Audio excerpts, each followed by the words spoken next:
meditation.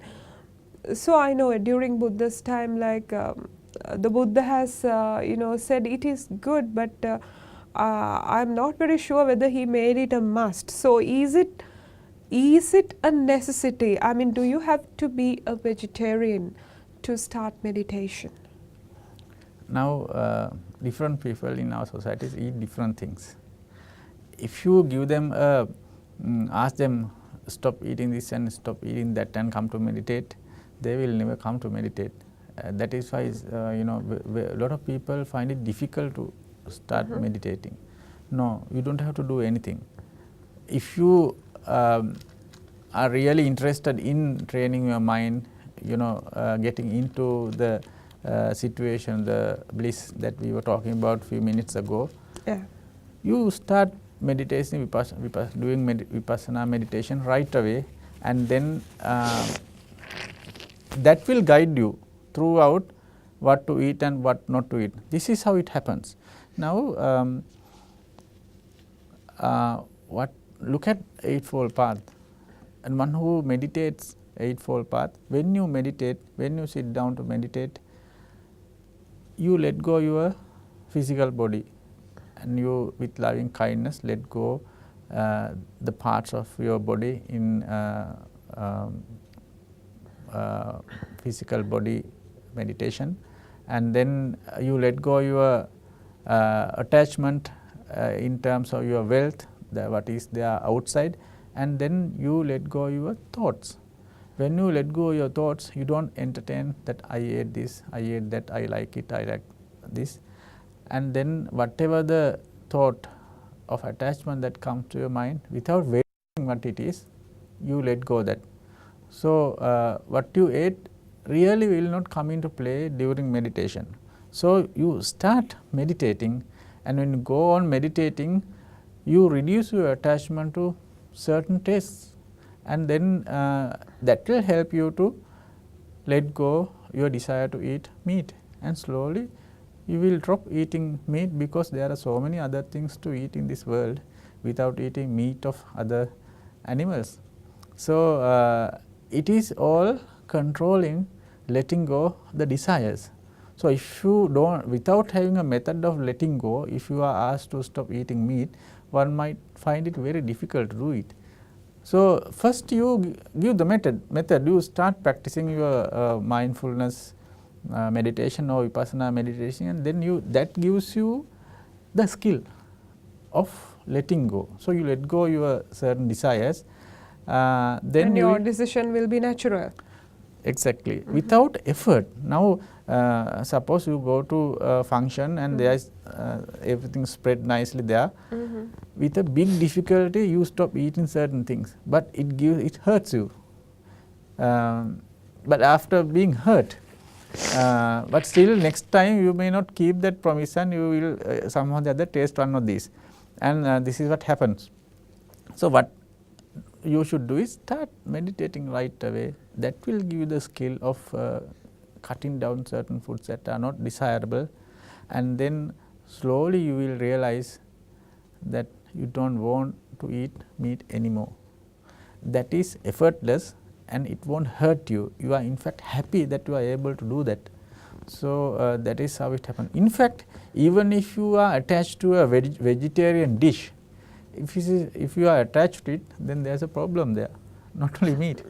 So, it does not differentiate between meat and vegetables. If you are attached to it, that is where the problem lies. So, the meditation will guide you. Vipassana meditation in the Eightfold Path will guide you to reduce this attachment. So, remember again, if you can stop eating meat, that is fine. That is expressing your kindness to animal world. One thing, it is unfair to kill some animal and eat it. Even if you don't kill it, if you eat it, you will unknowingly support it. If you can stop it, that is good, but without having the methodology of reducing that desire, you can't do that.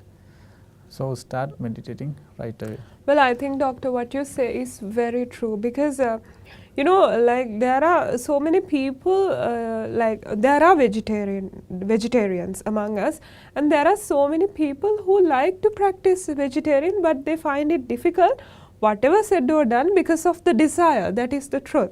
So I think this meditation, as Professor rightly said, will guide you to take a natural decision, to develop that skill in you know, selecting what to eat, to get rid of that desire. So sir, now having talked about vegetarianism, you know, just there's something, a stanza of the Dhammapada which came into my mind. This is Arogya Paramalabha, which they most popularly they call it health is wealth. Now, how does this contribute to Nibbana? Does it contribute at all, and how, if so, how does it contribute towards Nibbana? It's very good that you brought this up because some of the teachings of the Buddha people interpret in the conventional life.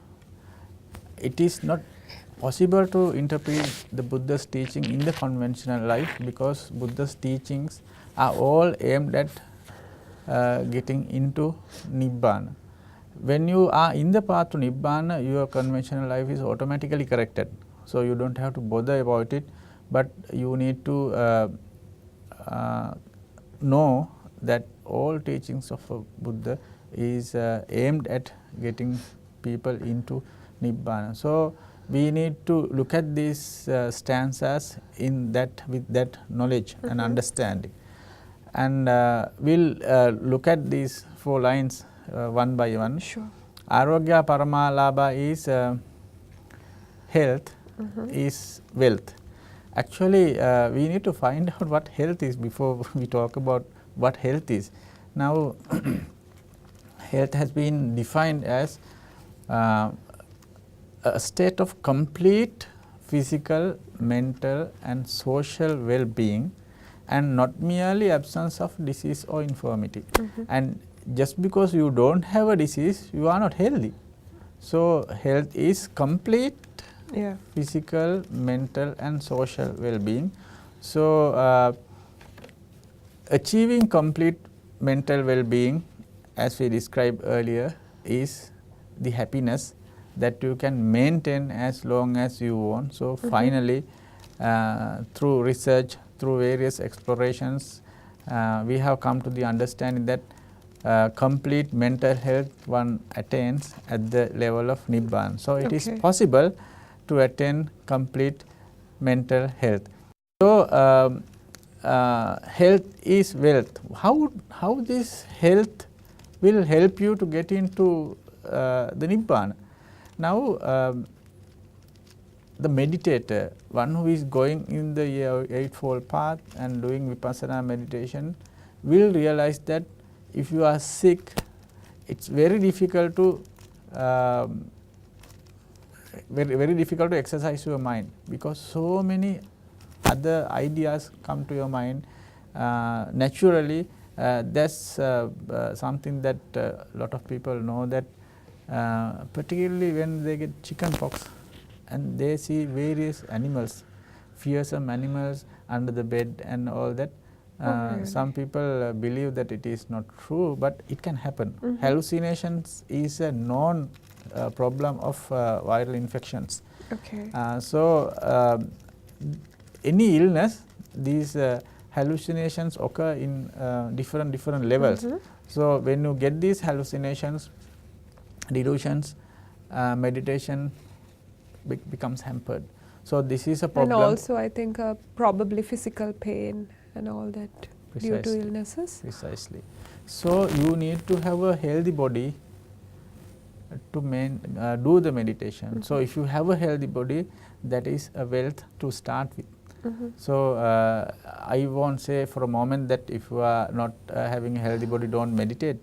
You meditate. You must meditate. You know, anytime, any opportunity that you get. But if you are healthy, it will help you to meditate better. So that is the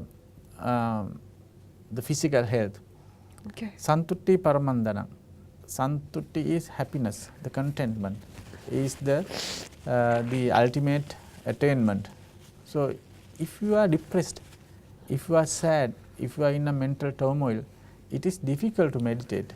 So, such a time is not a good time to start meditating. So, if you are calm, if you are happy, in a with a happy mind, if you meditate, you do better. So, if you are unhappy and if you are kind of depressed, meditation is always difficult, and the experienced meditators have seen this, and I have experienced it. I am telling you all my experience. Most also, even 99% of what I say is something that I have myself gone through. So if I interrupt you there, what if someone tries to meditate to get rid of that mental stress or depression? You think? Yes, that is the primary aim. Yeah. But when you have such a problem, it's difficult to meditate. To start, yeah. To start with. So, even if you are a seasoned meditator, there are occasions that you have certain psychological challenges, and in such a situation it is not easy as other times. So, if you that is why people in the conventional life also don't get into certain arguments, don't go into unnecessary places to protect your mind, so that you can keep your meditation going. So, if you are happy, meditation becomes easy. So, if you are happy, that is the ultimate asset that you have. So, that is why it is said it is the ultimate asset. Then the third one, trust is the ultimate kinship. Then this is in this stanza, this is the point that a lot of people can't connect to other things. How this kinship and the trust will help Nibbana. In fact, what is mentioned here is the trust you have in the Eightfold Path, in the practice that you do. If you don't trust it, you don't do it. That is basically that. So, Visvasa Paramanyati, the Visvasa, the trust in the method that you practice will take you to help you to attain Nibbana. So, all these three together, if you are physically healthy, if you are psychologically healthy, and if you trust the method that you practice, that is the Eightfold Path and the Vipassana meditation in it, and it will take you to Nibbana. So, all four are connected, very well connected in the meditation. So, in conventional life, they are not all that connected. That is why people sometimes find it difficult to, I am not telling what in my opinion about that these are not all that connected in the conventional life, and in some of the books there is a footnote after this stanza that this may not be all that connected to the other two in the first two. Yes. Yes, so thank you very much for clarifying, Professor, because actually when you clarified only I realized that like all this time, like we have been in most of the books, as you said, even in our school books during my days, I don't know whether it's there now. So like it was the meaning was given, with the relationship of some particular friend or a relation, but now I understand, like going with the other stanzas, the other lines, trust is the best kinsman. That's what it says. Now that it occurred to me once you said, and thank you so much on explaining it, sir, and also for your explanation with for its relationship of this stanza to Nibbana. Now, having talked about that, now you happen to just talk about Vipassana meditation, and that's the meditation we recommend. So, what do we experience now? Since you are an experienced meditator, what do we experience in this Vipassana meditation? First of all, I must say that Vipassana, the experience in Vipassana meditation is a super mundane experience. Yeah. and there's no language to supermundane experience. Okay. So when I explain that the best thing, if at all, that we should be doing is teach this meditation method to others and get others to meditate, and then that will take them to the wisdom or experience that they get in the Vipassana meditation. And that was the method that the Buddha used.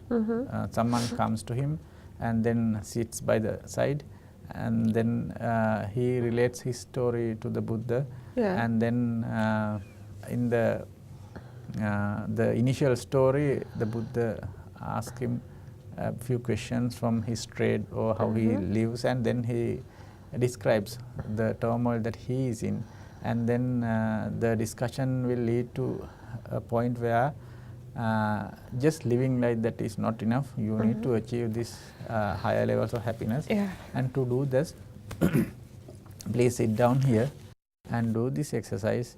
And then he teaches the one who comes how to do follow the Eightfold Path and the meditation in it, and then he will practice that and come up later as an arahant or somebody in the path to Nibbana.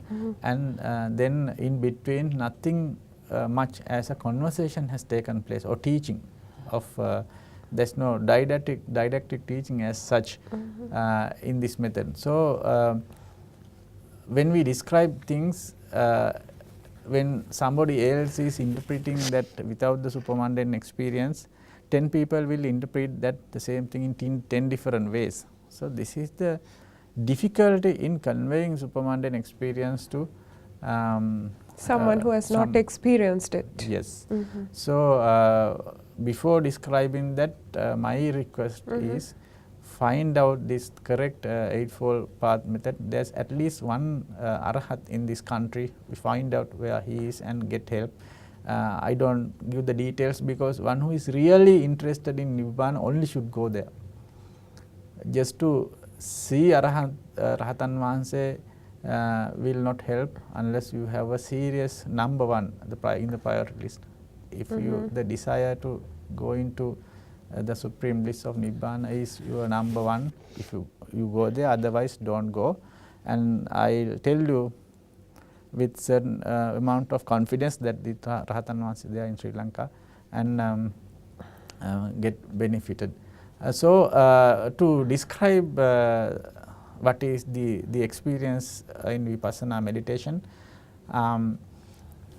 first experience is you maintain certain amount of discipline. That is, during the time you are meditating for 1 hour, because you are watching your mind, there are two things that are fast moving within you, that is your body and the mind. You need to keep one still, at least the one that is easy to be kept still is the body. Yeah. So you sit down in the meditating position somewhere to be determined that you don't move your body for the time that you determine to meditate, that is maybe half an hour, but you have to go on for 1 hour to experience it at least. So then you do the contemplation on the body. In this method we use 25 body parts, the parts that other people, anybody can recognize outwardly, and then you go to one part and express loving kindness in terms of may all be well, happy and peaceful. So in this method, can you just sort of explain that method? I mean, yes. Since we have so you sit down in one place, you identify these 25 body parts. I'll list out.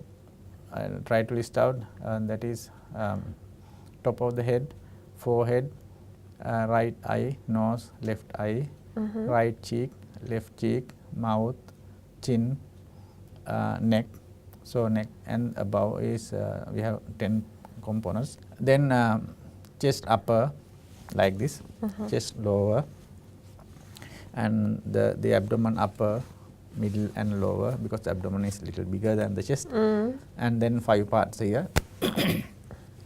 And then the leg, right thigh, right knee, right lower leg from knee to the heel, and right foot and right side toes. 5 here in the right leg, and similarly you have 5 in the left leg, and you have 25 parts that can be recognized by any child or any person who is not educated. So, you sit down, you have these 25 body parts, and then you close your eyes, you close your mouth, so you don't use your language, you won't look at anything, you use only the mind to do this. You take your mind to the top of the head and say once, taking the mind in an oval shape, may all be well, happy and peaceful, and then bring it back to the forehead and say, may all be well, happy and peaceful, and to the right eye, may all be well, happy and peaceful, nose, may all be well, happy and peaceful. Like you take your mind along these 25 body parts, and then from the left side toes, you go back to the head again, like that. In this method, you take your mind in the this path. So, this idea is to give a path for the mind to fix it, so that it will move along this path.